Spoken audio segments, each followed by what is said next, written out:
Hello and welcome to my channel. मैं हूं वंदना और यहाँ वंश सो रहा था। सुबह सुबह का टाइम था, लगभग 9:30 बज रहे थे। और ये ऐसे किस को प्रॉब्लम आती है बच्चों को उठाने में। ये तो बहुत नखरे करता है उठने में सुबह के टाइम। फिर मैंने इसको उठाया, फिर जल्दी से ब्रश कराया। यहाँ मैं उसको थोड़ी देर खुद से ही उसको दांत ब्रश करवाती हूँ ताकि थोड़ा वो सीखे। उसके बाद लास्ट में फिर मैं उसको अच्छी तरह से ब्रश करवा। फिर मैंने यहाँ फिर सुबह सुबह जल्दी से सोचा कि आज सत्तू के पराठे बनाए जाए। मैं उसी की तैयारी में जुट गई। यहाँ मैंने 3 मीडियम साइज़ के प्याज रखे थे और उन्हें बारीक बारीक सबसे पहले उसको चॉप कर लिया है।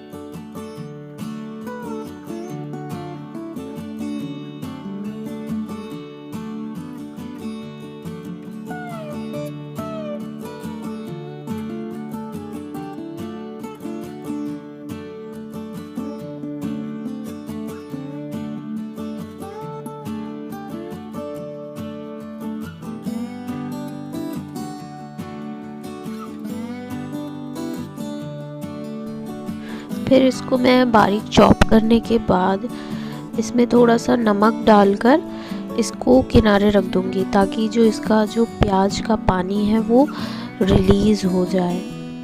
और मैंने ऐसा क्यों किया है मैं आगे चल के आपको बताऊंगी।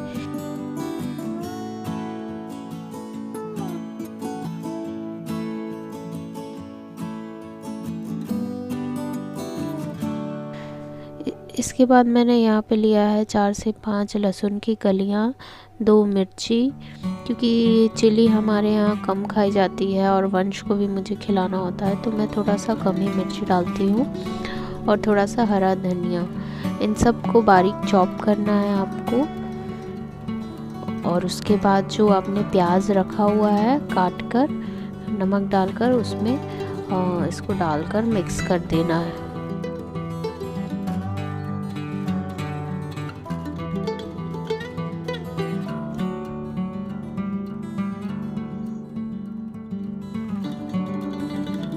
फिर मैंने थोड़ी सी काली मिर्च ली है, लगभग 1 टीस्पून होगा।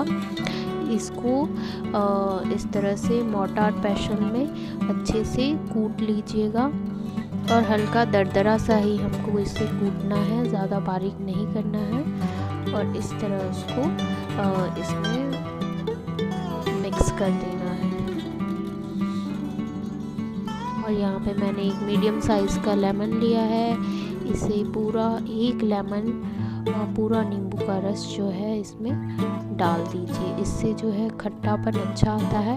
अगर आपको नींबू नहीं डालना है तो आप जो अचार होता है ना, उसमें अचार का जो मसाला होता है आप वो भी डाल सकते हो।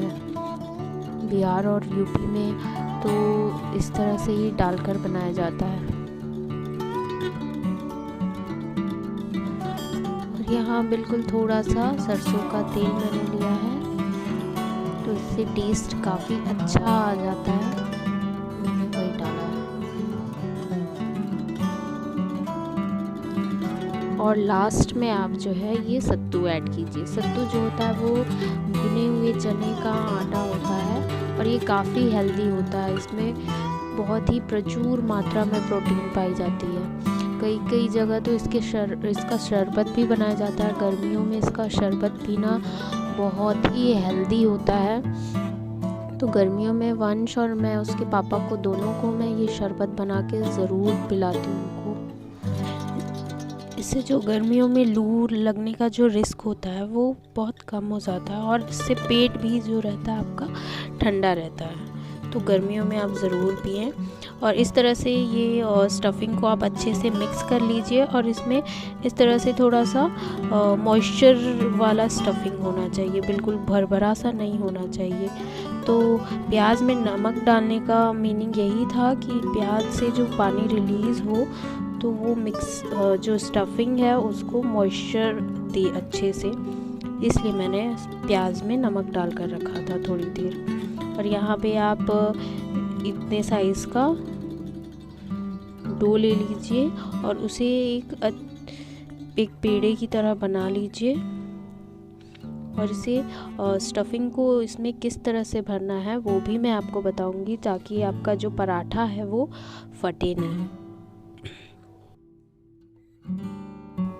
ये देखिए, आप किनारे किनारे पे प्रेशर लगाकर थोड़ा थोड़ा आटे को बढ़ाते जाइए। बिल्कुल, ये मुझे पता नहीं चला कैमरे का एंगल, वरना मैं इसे बिल्कुल आपके कैमरे के बीच में रखती, पर कोई नहीं।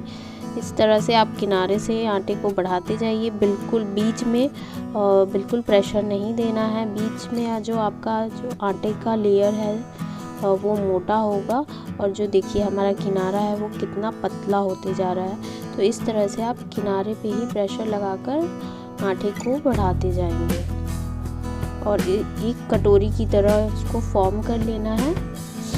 और उसके बाद इसमें 2 टेबल स्पून के करीब आपको स्टफिंग भर देनी है।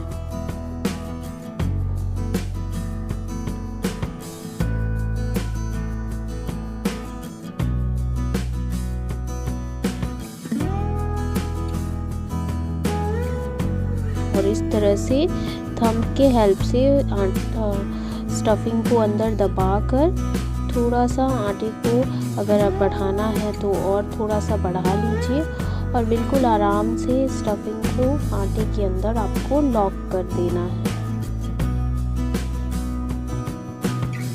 इस तरह से जब वो लॉक हो जाए तो आपका जो ये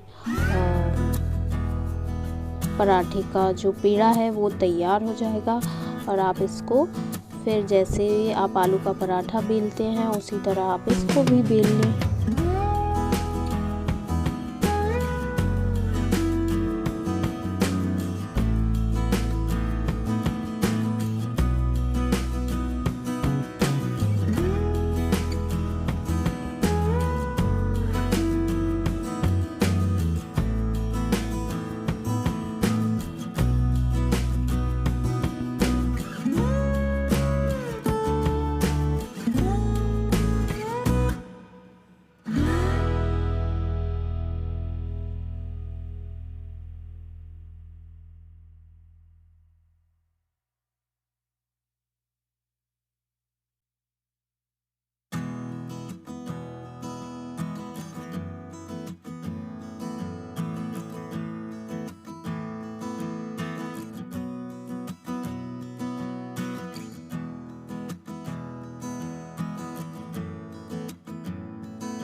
और मैं इस तरह से उसमें अंदर में थोड़ा सा घी भर देती हूँ। इससे जो पराठे का टेस्ट है वो और भी यमी हो जाता है।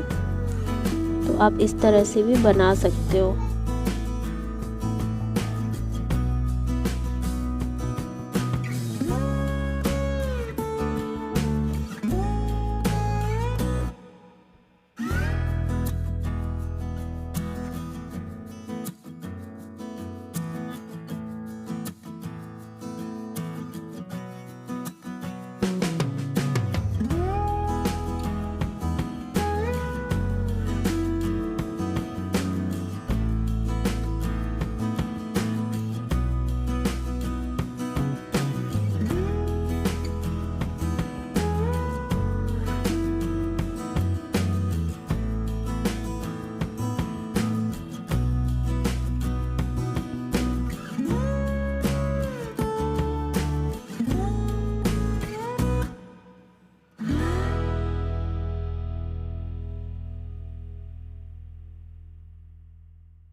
तो आशा करती हूँ कि आपको भी मेरा ये वीडियो पसंद आया होगा। अगर आपको मेरा ये वीडियो पसंद आया हो तो प्लीज़ मेरे चैनल को लाइक कीजिए, शेयर कीजिए और सब्सक्राइब कीजिए।